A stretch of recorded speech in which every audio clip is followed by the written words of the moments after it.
Hello children, how are you all? I hope you are doing well and keeping safe at home. Myself Divya Sharma from Shivjyoti Educational Group. Children, today we will be studying chapter 1 of social science, that is the globe, a model of the earth. As you have already read the chapter, so today I will take a quick recap of the important topics covered in the chapter, including the bookwork. Now, first topic is the shape of the earth. Children, it was believed earlier that the earth appears to be flat, and if we move towards the edges, we may fall. Now, why it was believed that the earth is flat? Because it is much big. But actually, the shape of the earth is spherical. The planet earth is spherical in shape. The large size of earth makes it difficult for us to study it as a whole. Geographers have developed different means of representing the earth on a smaller scale. The two important tools are globes and maps. Now, the earth is spherical in shape. It is flattened at the top and at the bottom, just like an orange. Now, we will talk about the globe. The globe is a small model of the earth. As you can see, it is a small model of the earth.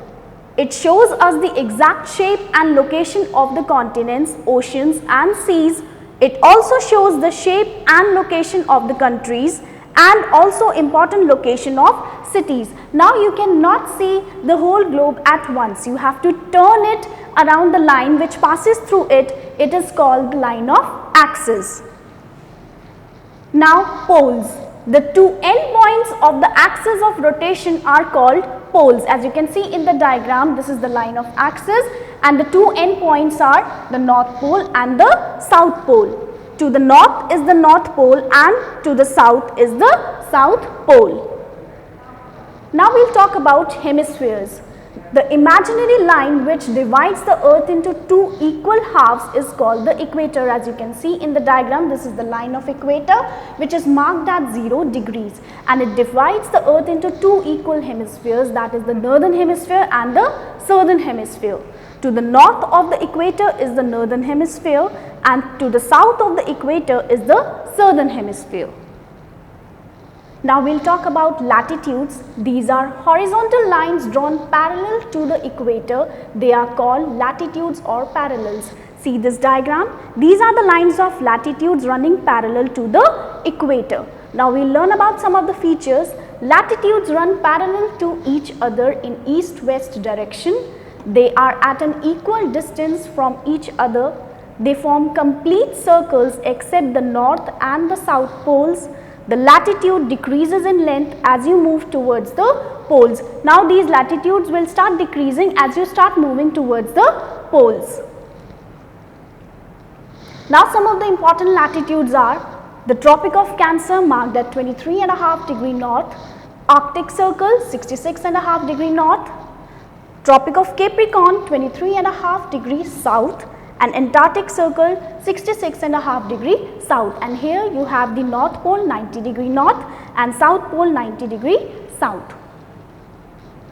Now, we will talk about longitudes. The lines of longitude are semicircles that run from one pole to other pole. You can see in the diagram, these are the lines which are running from the North Pole to the South Pole, and these form a semicircle. They run in a north-south direction. The latitudes and longitudes cut each other at right angles, and the longest longitude is the prime meridian which is marked at 0 degree, and also 180 degree longitude marked towards the west and 180 towards the east. They form a single line on the opposite side which is called the international date line.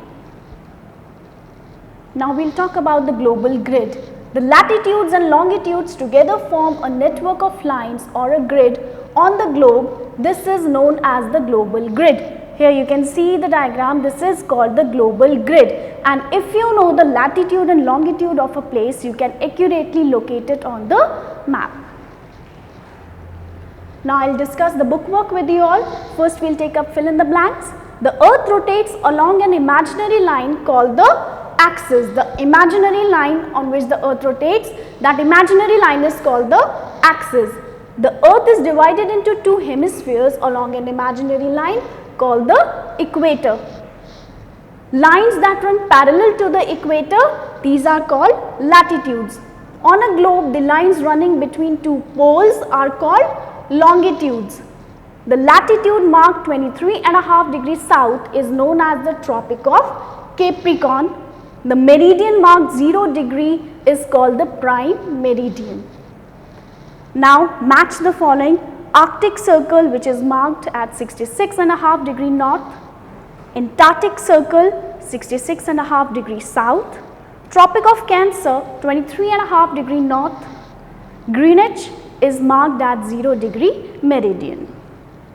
Now multiple choice questions. Which of these is an imaginary line? Equator, longitude, latitude, or all of these? You all know that these all are imaginary lines. So the correct option is D, which is all of these. Which of these pertains to the North Pole? 90 degree north, 0 degree north, 180 degree north, or 180 degree south? The correct is 90 degree north. Which of these lies in the southern hemisphere?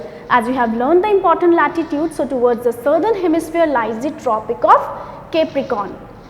The longitude of a place tells us how far east or west a place is from the prime meridian. Out of the 4 options, option D is correct. It tells you that how far east or west a place is, because longitudes are lines running from the North Pole to the South Pole.